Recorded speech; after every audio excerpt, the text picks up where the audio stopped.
नमस्कार मेरी YouTube family, हमशिका voice में आप लोगों का स्वागत है। आज हम लोग फिर से सुनते हैं एक नई कहानी। कंगना, तुम भी कहाँ जरा सी बात लेकर बैठ गई। कम से कम तुम तो समझो, अगर मैं ऐसा ना कहता तो लोग मुझे जोरू का गुलाम समझने लगेंगे। आखिर मुझे भी तो अपने परिवार के सामने अपना सम्मान बनाए रखना है। आखिर कंगना को अपनी बात समझाते हुए बोला, ये कैसा सम्मान है अखिल जो मेरा अपमान करने पर मिलता है। मेरे सम्मान की जिम्मेदारी किसकी है फिर? कितनी घटिया सोच है तुम्हारी। अपने सम्मान के लिए मेरा अपमान कर रहे हो। कंगना अखिल की बात का जवाब देते हुए बोली, यार तुम औरतों की यही तो समस्या है। छोटी सी बात को रबड़ की तरह खींचकर लंबा कर देती हो। ऐसा क्या कह दिया मैंने? सिर्फ इतना ही तो कहा था कि बिना मेरी इजाजत के घर के बाहर कदम नहीं रखोगी। पति होने के नाते क्या मैं तुमसे इतना सा नहीं कह सकता? अखिल अपनी बात को सही ठहराते हुए बोला, अच्छा सिर्फ इतना ही कहा था? कंगना ने प्रश्न भरी नजरों से अखिल की तरफ देखा, पर कंगना को जवाब देने की जगह वो दूसरी तरफ मुंह करके सो गया। इस बार अखिल कंगना को जवाब देने के मूड में नहीं थी, क्योंकि वो जानता था कि वो गलत है। लेकिन कंगना उसकी आंखों से तो नीत कोसों दूर थी। कितनी बुरी तरह से लताड़ा था अखिल ने उसे, जैसे उसका कोई अस्तित्व नहीं है। अपनी माँ और बड़े भाई के सामने अपनी टेक दिखाने के लिए किस तरह से उससे बात कर रहा था। एक पल भी नहीं लगाया कहने में कि अगर बाहर कदम भी रखा तो तुम्हारी टांगे तोड़ कर रख दूंगा। भला कोई इस तरह अपनी पत्नी से बात करता है? अब समझ में आ रहा था कि इस घर की जेठानी जानकी क्यों दबी दबी सी रहती है। बात सिर्फ इतनी सी थी कि शाम को जेठानी जानकी और कंगना रसोई में काम कर रही थी। उस समय जानकी की 3 साल की बेटी राशि बरामदे में खेल रही थी। सासू माँ भी वहीं बैठकर अपने आस पड़ोस की महिला मंडली के साथ पंचायत कर रही थी। अचानक खेलते खेलते राशि बरामदे में बनी हुई सीढ़ियों पर से नीचे गिर गई। हालांकि सीढ़ियां 2 ही थी, लेकिन नीचे रखे गमले से उसका सिर टकरा गया और इसके सिर पर चोट लग गई। इस कारण राशि जोर जोर से रोने लगी, लेकिन सासू माँ से ये भी नहीं हुआ कि जाकर उस बच्चे को उठा तो ले। जब तक जानकी दौड़कर बाहर आई तो देखा राशि के सिर से खून बहने लगा है। ये देखकर जानकी ने अपने पल्लू से उसके सिर को दबाया ताकि खून बहना बंद हो जाए। तब तक कंगना भी बाहर आ गई, लेकिन तभी सासू माँ बोली, अरे कुछ नहीं हुआ है जो दोनों की दोनों काम छोड़कर बाहर आ गई हो। बच्चों को तो चोट लगती रहती है। ये देखकर जानकी तो कुछ ना बोली, पर उसकी आंखों में आते आंसू बहुत कुछ भूल गए। ये कंगना से बर्दाश्त नहीं हुआ। वो तो शुरू से ही बागी स्वभाव की थी। वो बोली, अम्मा जी, राशि को कितनी चोट लगी है, देखिए खून भी बह रहा है, उसे अस्पताल लेकर चलिए। अरे कुछ ना हुआ इसे, लड़की जात है, इस छोटी मोटी चोट से तो कुछ नहीं होता। लड़कियां तो पल जाती हैं, थोड़ा सा नारियल का तेल लगा दे, सब सही हो जाएगा, कहकर अम्मा जी अपने महिला मंडली से फिर बात करने लगी। लेकिन कंगना से ये बर्दाश्त नहीं हुआ कि अपनी ही पोती को रोता देखकर उनका दिल नहीं पसीज रहा, जबकि ये तो सिर की चोट है। वो आनन फानन में अंदर कमरे में गई, अपने अलमारी में से कुछ पैसे निकाले, बाहर जाकर जानकी की गोद से राशि को लिया और पैदल ही नुक्कड़ की तरफ चल दी। नुक्कड़ पर पहुंचकर वहां से ऑटो कर राशि को अस्पताल लेकर के गई और उसकी मरहम पट्टी करवाई। लेकिन इधर सासू माँ गुस्से में भर चुकी थी। उन्हें बिल्कुल अच्छा नहीं लगा कि उनकी सखियों के सामने उनकी बहू ने उनकी बात काट दी और अपनी मनमानी करती हुई घर के बाहर निकल गई। जब तक कंगना राशि का इलाज करवा रही थी वापस आई, तब तक अखिल और उसके बड़े भैया सुरेंद्र घर आ चुके थे और सासू माँ ने उन्हें हर बात नमक मिर्च मसाले के साथ परोसी थी। जैसे ही कंगना राशि को लेकर घर में घुसी, वैसे ही अखिल ने उस पर चिल्लाना शुरू किया। तुम्हारी हिम्मत कैसे हुई अम्मा की इजाजत के बगैर घर के बाहर जाने की? थोड़ा सा इंतजार नहीं कर सकती थी? जो अकेले ही घर के बाहर निकल गई। हम लोग तो आ ही रहते घर पर।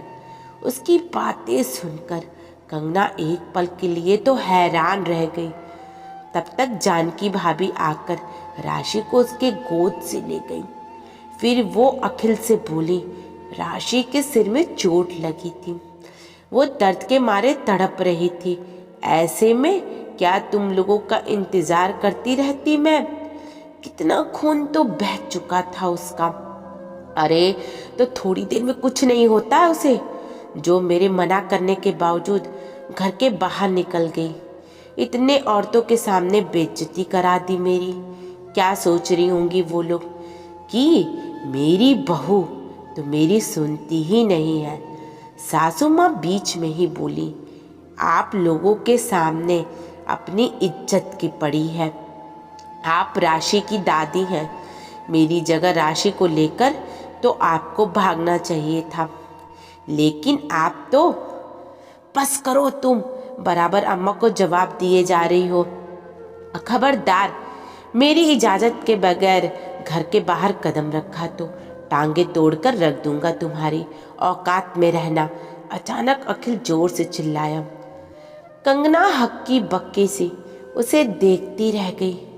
अखिल का ये रूप तो शादी के 3 महीने में कभी उसने देखा ही नहीं था। मानती थी कि ये परिवार रूढ़िवादी है। सासू माँ को पोती पसंद नहीं थी, क्योंकि वो घर में पहला बच्चा पोता ही चाहती थी। इसलिए कभी राशि से उनका खास लगाव नहीं रहा। पर इस तरह की भाषा भी परिवार के लोग बोलते हैं, उसे यकीन नहीं हो रहा था। अब खड़ी खड़ी देख क्या रही हो, जाओ अंदर। अखिल दोबारा चिल्ला कर बोला। कंगना को कुछ सूझा नहीं तो वो चुपचाप अंदर आ गई। सासू माँ ने इसे अपनी जीत समझी और तनकर सोफे पर जाकर बैठ गई। अब कंगना ने इस बारे में अखिल से कमरे में बात की तो अखिल का जवाब सुनकर वो हैरान रह गई। मतलब उसका अपमान करके अखिल को घर में बड़ा सम्मान मिल रहा था। खैर सोचते सोचते काफ़ी देर बाद कंगना की नींद लग गई। अब रात भर ढंग से सोई नहीं हो तो सुबह कहाँ से जल्दी उठती। सुबह उठने में उसे देर हो गई। बस इसी बात को सासू माँ ने पकड़ लिया और जोर जोर से चिल्लाने लगी। उनकी आवाज़ सुनकर अखिल हड़बड़ाकर उठकर बैठ गया। कंगना को पास में सोता देखकर उसे झकझोर कर उठा दिया। अरे जल्दी उठो, अभी तक सो रही हो? कंगना हड़बड़ा कर उठी और फटाफट कमरे के बाहर निकली। उसे देखते ही सासू माँ बोली, देखो कैसे जानबूझकर आज महारानी उठी ही नहीं है।